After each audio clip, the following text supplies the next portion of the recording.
Hi and welcome to an overview of the PARD TA32.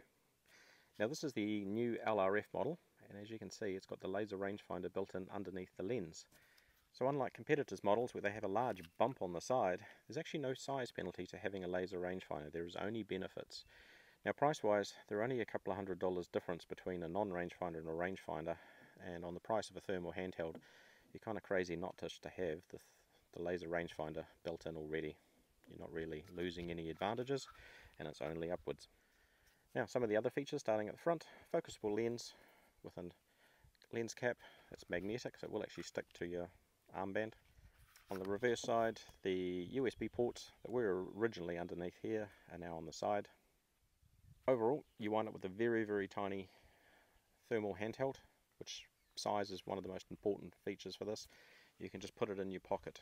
It doesn't have to be a big bulky long, large lensed thing. It's all about detecting something. Ideally getting the range, which helps you get a concept for the size of the animal that you're looking at and the actual distance. Often it's very hard to tell the distance at night. So rangefinder is really critical for two aspects.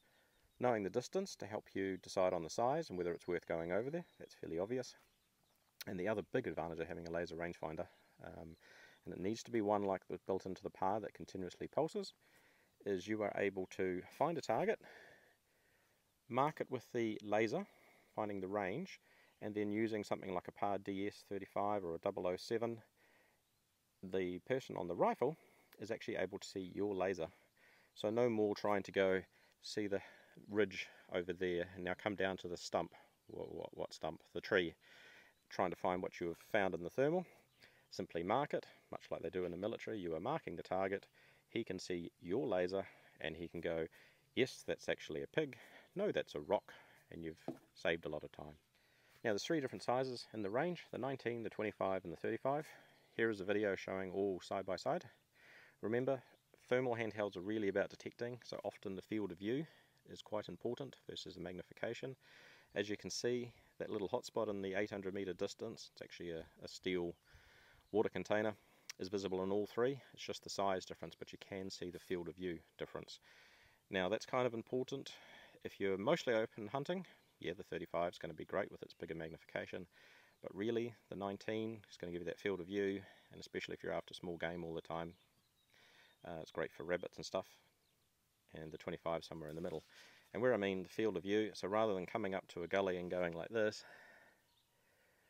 to try and find your targets, you can literally have a scan. Nope, nothing there, or there it is. It's just far easier. So it's one of the biggest things to consider is actually the field of view. And remember, all thermals are low resolution and relatively low magnification in general. It's just about knowing there is something over there, then use something else to actually ID it. 640 cores, as we've discussed in other videos, they're not really worth it. They have lower magnification than your typical 384 core.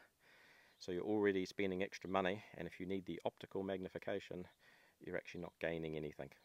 Now battery wise, like almost all the entire PARD range, they use 18650 batteries. Located in the back, benefits over an inbuilt battery. Literally, you can change the battery, new one in, and you're good to go. Now a lot of the time with an inbuilt battery, when the unit dies, often it's not the electronics, it's the battery. Now when it gets cold, the battery life degrades, and you'll actually find the runtimes quoted by all the manufacturers. If you read the specs, read down the fine print very at the bottom, typically, you might find it's like 15 or 25 degrees. Now even where I live at night, it ain't 15 or 25 degrees. As it gets colder, the battery runtime will decline. So the replaceable, rechargeable battery is the best thing to have. Not only that, 18650s are pretty much common as muck now. They're in headlamps, they're in handhelds, they're in scopes, so your torches. So they're very common, very easy to get, and just simply the best thing to have in battery. So, quick summary.